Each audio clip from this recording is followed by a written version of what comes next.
আপনি কি সারাদিন খেটে ক্লান্ত? মাসের শেষে টাকার হিসাব মেলাতে হিমশিম খাচ্ছেন? তাহলে এই গল্পটা আপনার জন্য। একজন অলস কোটিপতির গল্প, যিনি দেখিয়েছেন কম কাজ করেও কিভাবে ধনী হওয়া যায়। বন্ধুরা, স্বাগতম তোমাদের অডিওওয়েভ বাংলায়। এখানে আমরা সেরা সেলফ হেল্প এবং ফাইন্যান্স বইগুলোকে সহজ বাংলায় ব্যাখ্যা করি। আজকে আমরা জানব কিভাবে অলস কোটিপতি বা লেজি মিলিয়নের হওয়ার চিন্তা তোমার জীবন বদলে দিতে পারে। প্রথম ভাগ, ভূমিকা ও গল্পের শুরু। আমাদের সমাজে একটি সাধারণ ধারণা আছে, কঠোর পরিশ্রমই সফলতার চাবিকাঠি। ছোটবেলা থেকেই আমরা শুনি, ভালো করে পড়াশোনা করো, চাকরি পাবে, অন্যের জন্য কাজ করবে, টাকা আসবে, দিন রাত খেটে খেলে ধনী হওয়া যায়। কিন্তু বাস্তবতা কি?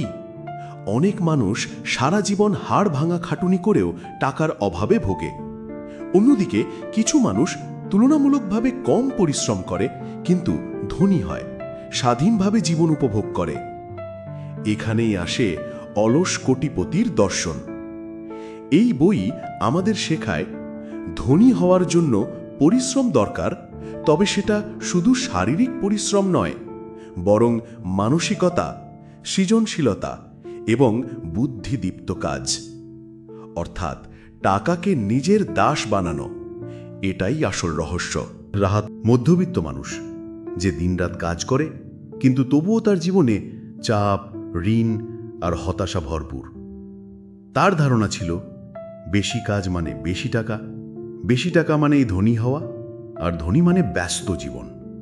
কিন্তু এই ধারণা একদিন ভেঙে যায় যখন সে হঠাৎ করে পরিচিত হয় একজন রহস্যময় ধনীর সঙ্গে, যাকে বলা হয় অলস কোটিপতি, লেজি মিলিয়নার। প্রথম সাক্ষাৎ। অলস কোটিপতিকে দেখে তার মনে প্রথমেই অবাক হওয়ার মতো কিছু বিষয় ধরা পড়ে। তিনি সবসময় শান্ত, নির্ভার, হাসি খুশি। তার কাছে প্রচুর টাকা আছে, কিন্তু তিনি ব্যস্ত নন। দিন রাত কাজ করতে হয় না, তবুও তার সম্পদ বাড়ছে। সবচেয়ে বড় কথা, তিনি জীবন উপভোগ করছেন। এত সব দেখে আমাদের রাহাত মনে মনে প্রশ্ন করে যে, এ কেমন মানুষ? কাজ না করেও কিভাবে এত ধনী? সে যদি সারাদিন অফিস না করে, কারখানায় না দাঁড়িয়ে, মিটিং না করে, তবে টাকা আসে কিভাবে? এই প্রশ্ন থেকেই শুরু হয় তার শিক্ষা নেওয়ার যাত্রা। ধনী বা গরিব? প্রথমেই শিক্ষা দেন, গরিব মানুষরা সবসময় টাকার পিছনে দৌড়ায়, ধনী মানুষরা টাকাকে তাদের পেছনে দৌড়াতে শেখায়। গরিব মানসিকতা, টাকা পেতে হলে সারাদিন কাজ করতে হবে, অতিরিক্ত সময় দিলে হয়তো পদোন্নতি হবে, টাকা সঞ্চয় করাই আসল। ধনী মানসিকতা, কিভাবে এমন কিছু তৈরি করা যায় যা ঘুমের মধ্যেও আয় আনবে, কিভাবে অন্যের সময়ও দক্ষতা ব্যবহার করে সিস্টেম গড়া যায়, কিভাবে টাকাকে আরও টাকা বানাতে ব্যবহার করা যায়। এই পার্থক্যটাই জীবনের পুরো সমীকরণ বদলে দেয়। প্রথম শিক্ষা, টাকার জন্য নয়, মূল্যের জন্য কাজ করো। অলস কোটিপতি আমাদের রাহতকে বুঝিয়ে বলেন, তুমি আসলে টাকার জন্য কাজ করছো, তাই কখনোই ধনী হতে পারছো না। ধনী হতে হলে মূল্য তৈরি করতে হয়, টাকা সেই মূল্যের প্রতিদান। উদাহরণ, তুমি যদি শিক্ষক হও, তাহলে প্রতিদিন ক্লাস নিয়ে বেতন পাবে, এটাই টাকার জন্য কাজ। কিন্তু তুমি যদি একটা বই লেখো বা অনলাইন কোর্স বানাও, তবে সেটা বারবার বিক্রি হবে, এটাই মূল্য তৈরি করে টাকা আনার প্রক্রিয়া। অর্থাৎ সময়কে একবার কাজে লাগিয়ে বারবার আয় আনার পথই আসল ধনী হওয়ার রহস্য। প্রথম সাক্ষাতের পর থেকেই রাহাত হতবাক হয়ে যায়। তার মনে প্রশ্ন, আমি এত বছর ধরে এত খাটছি, তারপরও টাকা ধরে রাখতে পারিনি। কিন্তু এই মানুষ তো যেন কিছু না করেও সব পাচ্ছে, রহস্যটা কোথায়? তখন অলস কোটিপতি শান্তভাবে বলেন, আমি কিছু না করি তা নয়, আমি শুধু স্মার্টভাবে কাজ করি, সিস্টেম বানাই, তারপর সিস্টেমকেই আমার জন্য কাজ করতে দিই। এটাই আসলে পুরো বইয়ের মূল দর্শনের সূচনা। এই অংশে রাহাত বুঝতে শুরু করে, আমাদের সবার ভেতরেই ধনী হওয়ার ক্ষমতা আছে। সমস্যা হলো আমাদের মানসিকতা, বিশ্বাস আর শিক্ষা ব্যবস্থায়। আমরা শুধু কাজ করো টাকা আসবে এই ভুল ধারণায় আটকে আছি। অলস কোটিপতির দর্শন একেবারেই আলাদা। টাকাকে নিজের জন্য কাজ করাতে শেখো। নিজেকে শুধু শ্রমিক ভেবো না, স্রষ্টা ভেবো। যেখানে অন্যরা কষ্ট খুঁজে পায় সেখানে তুমি সুযোগ খুঁজে নাও। ভাগ 2, ধনী হওয়ার মানসিকতা ও বিশ্বাসের পরিবর্তন। বিশ্বাসী সবকিছু। অলস কোটিপতি রাহাতের কাছে প্রথমেই একটি প্রশ্ন রাখলেন, তুমি কেন মনে করো ধনী হতে হলে সারাদিন খাটতে হবে? রাহাত উত্তর দিল, কারণ আমি তাই শিখেছি। বাবা মা, শিক্ষক, সমাজ সবাই বলেছে কাজ না করলে টাকা আসবে না। তখন কোটিপতি হাসলেন এবং বললেন, তোমার সবচেয়ে বড় শত্রু হলো তোমার বিশ্বাস। যদি তুমি বিশ্বাস করো টাকা কষ্ট ছাড়া আসে না, তবে সত্যি কষ্ট ছাড়া টাকা আসবে না। এখানেই আসল শিক্ষা। বিশ্বাস বা বিলিফ আমাদের জীবনের বাস্তবতা তৈরি করে। সীমাবদ্ধ বিশ্বাস বনাম সমৃদ্ধ বিশ্বাস। আমাদের মাথায় ছোটবেলা থেকে অনেক সীমাবদ্ধ বিশ্বাস ঢুকিয়ে দেওয়া হয়। যেমন, টাকা গাছে ধরে না, টাকা সব সমস্যার মূল, আমাদের ভাগ্যে ধনী হওয়া নেই, ধনী মানুষরা খারাপ। এসব বিশ্বাস আমাদের অচেতন মনে গেঁথে যায় এবং আমরা নিজের অজান্তেই টাকার সুযোগ থেকে দূরে সরে যাই। অন্যদিকে ধনী মানুষরা সমৃদ্ধ বিশ্বাস তৈরি করে। যেমন, টাকা হলো স্বাধীনতার উপায়, টাকা ভালো জিনিস যদি ভালো কাজে ব্যবহার হয়, আমি যত মূল্য দেব তত টাকা ফিরে আসবে, সবার জন্যই যথেষ্ট টাকা আছে, আমার জন্যেও। কল্পনার শক্তি। কোটিপতি বললেন, তুমি কি জানো প্রতিটি বাস্তবতা দুবার তৈরি হয়, একবার মনে আরেকবার বাস্তবে। অর্থাৎ ধনী হতে চাইলে আগে মনে ধনী হওয়ার চিত্র তৈরি করতে হবে। রাহাত বুঝতে পারল তার মাথায় সবসময় একটাই ছবি ছিল, আমি সাধারণ মানুষ, আমার জীবনে টাকা কম, হয়তো সারা জীবন এমনই কাটবে। এই ছবি তাকে ছোট রেখেছিল।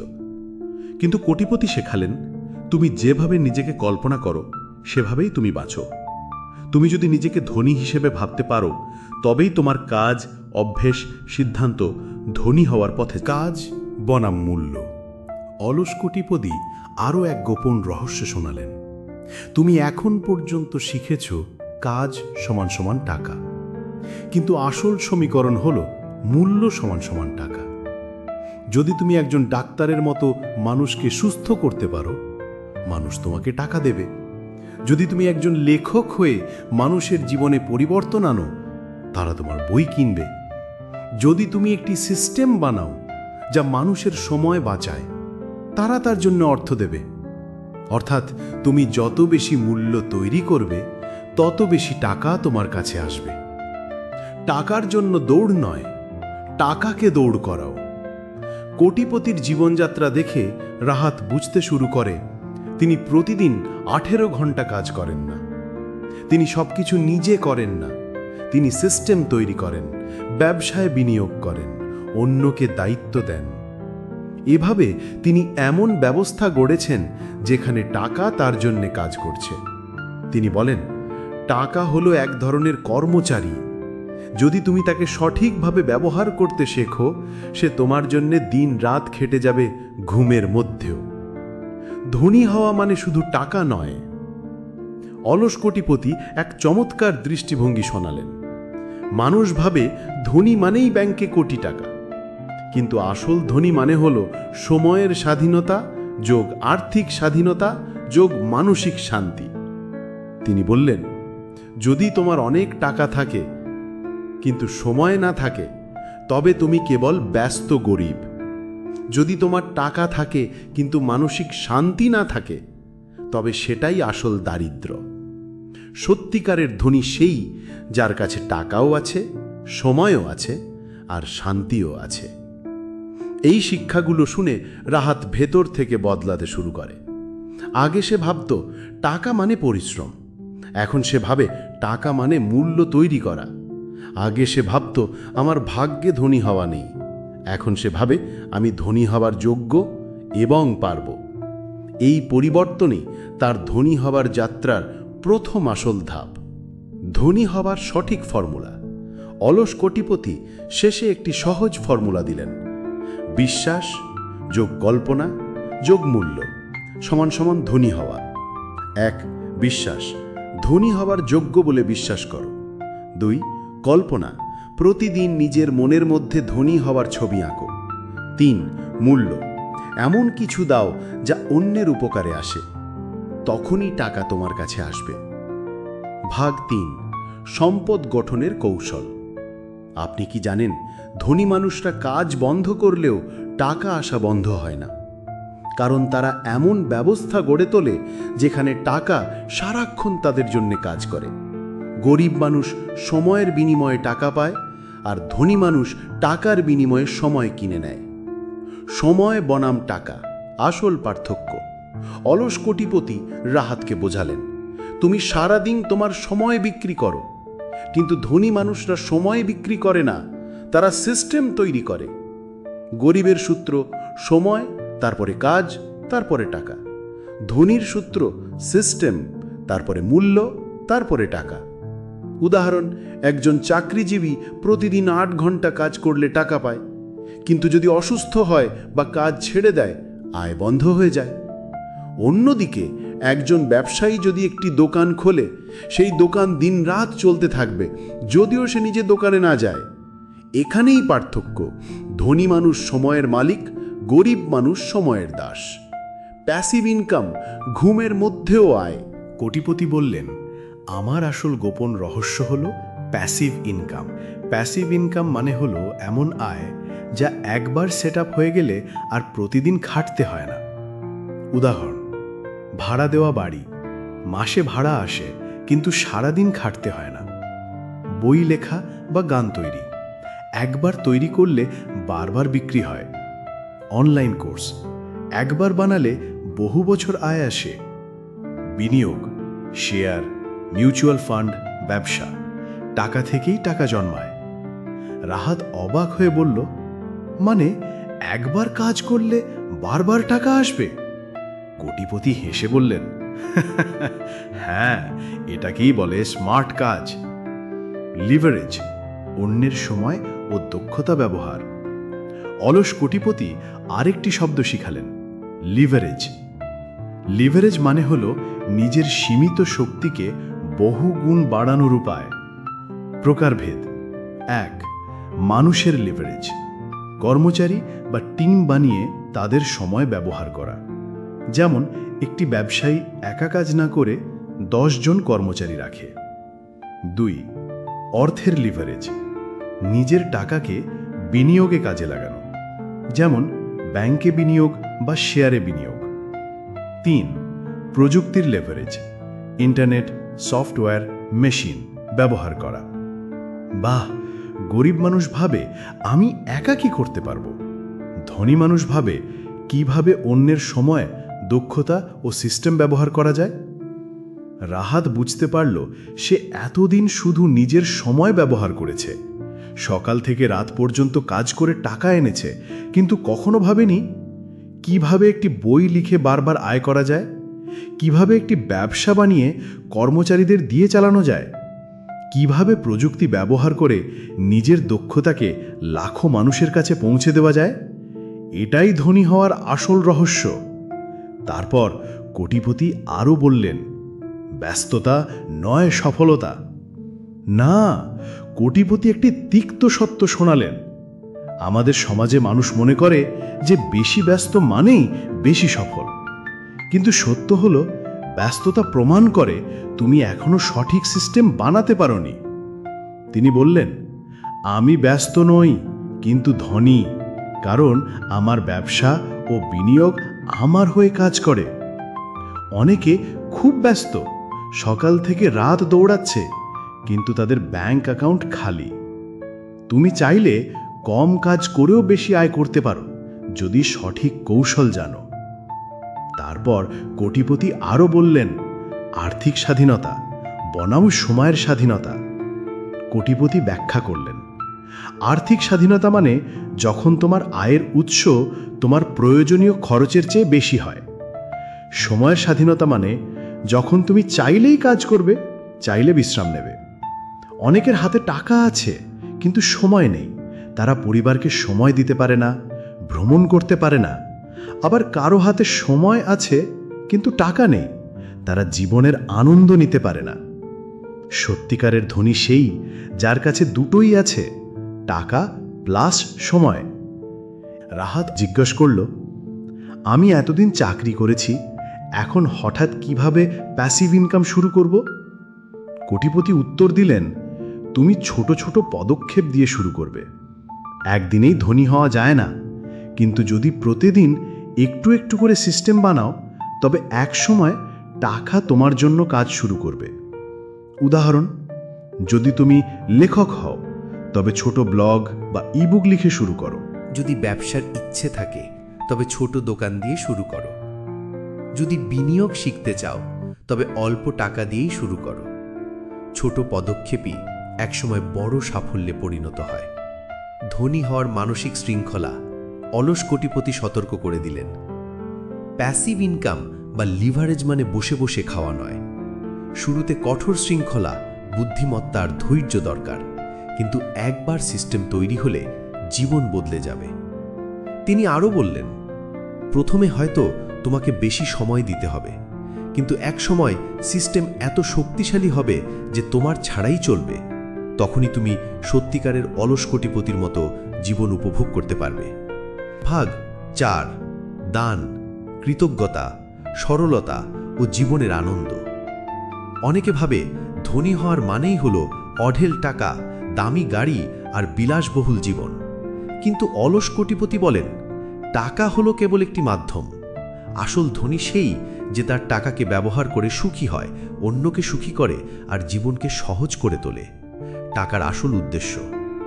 অলস কোটিপতি রাহাতকে বললেন, মানুষের মধ্যে সবচেয়ে বড় ভুল ধারণা হলো টাকাই সুখ, কিন্তু টাকা সুখ নয়, বরং সুখ তৈরি করার সুযোগ।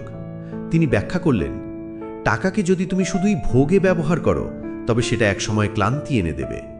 টাকাকে যদি তুমি অন্যদের উপকারে ব্যবহার করো তবে সেটা আনন্দ ও শান্তি এনে দেবে। আসল উদ্দেশ্য হলো টাকা দিয়ে স্বাধীনতা কেনা, আনন্দ তৈরি করা আর পৃথিবীকে সুন্দর করা। দানের শক্তি। কোটিপতি বললেন, তুমি যত দেবে ততই পাবে। দান করা মানে শুধু টাকাই দেওয়া নয়, বরং সময়, জ্ঞান, ভালোবাসা, যা কিছু তুমি অন্যকে দাও তা বহুগুণে তোমার কাছে ফিরে আসে। উদাহরণ, তুমি যদি কাউকে জ্ঞান দাও, সে আরও অনেককে শিখাবে। তুমি যদি কারোর বিপদে সাহায্য করো, একদিন তুমিও নিজে সাহায্য পাবে। তুমি যদি সমাজে অবদান রাখো, সমাজ তোমাকে সম্মান দেবে। রাহাত জিজ্ঞেস করল, কিন্তু আমি যদি কম দিই তবে কি আমি ক্ষতিগ্রস্ত হব না? কোটিপতি উত্তর দিলেন, না, কারণ দান করা মানেই হলো সমৃদ্ধির চক্র শুরু করা। যা তুমি দাও তা ফিরে আসবেই, শুধু অপেক্ষা করো। কৃতজ্ঞতার মানসিকতা। অলস কোটিপতি প্রতিদিন সকালে একটি অভ্যাস করেন। তিনি প্রথমে কৃতজ্ঞতা প্রকাশ করেন। তিনি বলেন, আমি জীবিত আছি এই জন্য কৃতজ্ঞ, আমার পরিবার আছে এই জন্য কৃতজ্ঞ, আমার ব্যবসা চলছে এই জন্য কৃতজ্ঞ। কৃতজ্ঞতা মানুষকে বর্তমানকে উপভোগ করতে শেখায়। কৃতজ্ঞতা যত বাড়ে তত সমৃদ্ধি বাড়ে। রাহাত অবাক হয়ে বলল, মানে শুধু কৃতজ্ঞ থাকলেই ধনী হওয়া যায়? কোটিপতি হেসে বললেন, হ্যাঁ, কারণ কৃতজ্ঞতা তোমার দৃষ্টি খুলে দেয়। তখন তুমি সুযোগ দেখো, সীমাবদ্ধতা নয়। সুযোগই তোমাকে ধনী করে। সরলতার শক্তি। কোটিপতি একটি অদ্ভুত কথা বললেন, ধনী হওয়ার আসল রহস্য হল সরলতা। রাহাত অবাক হল, ধনী মানেই তো বিলাসিতা, তাহলে সরলতা কেন? কোটিপতি ব্যাখ্যা করলেন, সরলতা মানে হল অপ্রয়োজনীয় জিনিস বাদ দেওয়া। যত অপ্রয়োজনীয় জিনিস বাড়বে ততই মানসিক চাপ বাড়বে। ধনী মানুষরা সবসময় সরলতা খোঁজে, কারণ সরলতার মধ্যেই আছে স্বাধীনতা। উদাহরণ, তুমি যদি অনেক দামি জিনিস কিনে ফেলো, তার রক্ষণাবেক্ষণ, ঋণ, দায় সব তোমাকে দাস বানিয়ে ফেলবে। তুমি যদি কেবল প্রয়োজনীয় জিনিস রাখো, তবে তুমি হালকা হবে, শান্ত হবে, স্বাধীন হবে। অর্থাৎ সরলতা হলো ধনীদের অদৃশ্য সম্পদ। জীবনের আনন্দ। অলস কোটিপতি বললেন, আমরা টাকা উপার্জন করি বাঁচার জন্য, টাকার জন্য বাঁচতে নয়। তিনি তার জীবনের দর্শন শেয়ার করলেন, কাজ করো, তবে সেটাকে জীবন বানিও না। আয় করো, তবে আয় তোমাকে দাস বানাতে পারবে না। পরিবার, বন্ধু, প্রকৃতি এগুলোই আসল আনন্দের উৎস। টাকা কেবল সেই আনন্দ উপভোগ করার সুযোগ দেয়। এই পর্যায়ে এসে রাহাতের জীবন পুরো বদলে যায়। সে এখন জানে ধনী হওয়া মানে শুধু টাকা নয়, মানসিকতা, কৌশল আর আনন্দ। প্যাসিভ ইনকাম, লেভারেজ আর সঠিক মানসিকতা তাকে টাকার দাস থেকে টাকার মালিক বানাবে। দান, কৃতজ্ঞতা আর সরলতা তাকে সুখী ও শান্ত রাখবে। সে প্রতিজ্ঞা করে আর কখনো শুধু টাকার জন্য দৌড়াবে না, বরং টাকাকে নিজের জন্য কাজ করাবে, নিজের পরিবার, সমাজ ও জীবনকে সুন্দর করে তুলবে। অলস কোটিপতির জীবন থেকে আমরা শিখি: 1. ধনী হওয়া মানে সারাদিন খেটে খাওয়া নয়। 2. সীমাবদ্ধ বিশ্বাস ভেঙে সমৃদ্ধ বিশ্বাস তৈরি করতে হবে। 3. টাকা আসে মূল্য তৈরি করার মাধ্যমে। 4. প্যাসিভ ইনকাম, লেভারেজ আর স্মার্ট কৌশল ধনী হওয়ার পথ। 5. সত্যিকারের ধনী সেই যার কাছে টাকা, সময় আর শান্তি আছে। 6. দান, কৃতজ্ঞতা আর সরলতা এসবই সুখ ও সমৃদ্ধির আসল ভিত্তি। উপসংহার: অলস কোটিপতি আমাদের চোখে আঙুল দিয়ে দেখিয়ে দেয় সারাদিন খেটে খেয়ে ধনী হওয়া যায় না। ধনী হওয়া মানে হলো বুদ্ধিদীপ্ত মানসিকতা, স্মার্ট কৌশল আর সুখী জীবনযাপন। সবশেষে অলস কোটিপতি বলেন, তুমি চাইলে গরিব থেকেও যেতে পারো যদি শুধু খাটুনি করো আর বিশ্বাস করো ধনী হওয়া ভাগ্যের বিষয়। কিন্তু তুমি চাইলে ধনীও হতে পারো যদি মানসিকতা বদলাও, সুযোগ খুঁজে পাও, সিস্টেম তৈরি করো আর জীবনের আনন্দ উপভোগ করো। সিদ্ধান্ত তোমার হাতে। বন্ধুরা, শিখে নিলে তো, ধনী হতে গেলে শুধু খাটতে হবে না। ধনী হতে হলে মানসিকতা, সঠিক কৌশল, প্যাসিভ ইনকাম, দান ও কৃতজ্ঞতার জীবন দরকার। অলস কোটিপতি বলেন, টাকার দাস হইও না, টাকাকে তোমার দাস বানাও। ভিডিওটি ভালো লাগলে লাইক দাও, শেয়ার করো আর সাবস্ক্রাইব করো। কমেন্টে লিখে জানাও তুমি কবে থেকে টাকাকে তোমার জন্য কাজ করাতে শুরু করবে।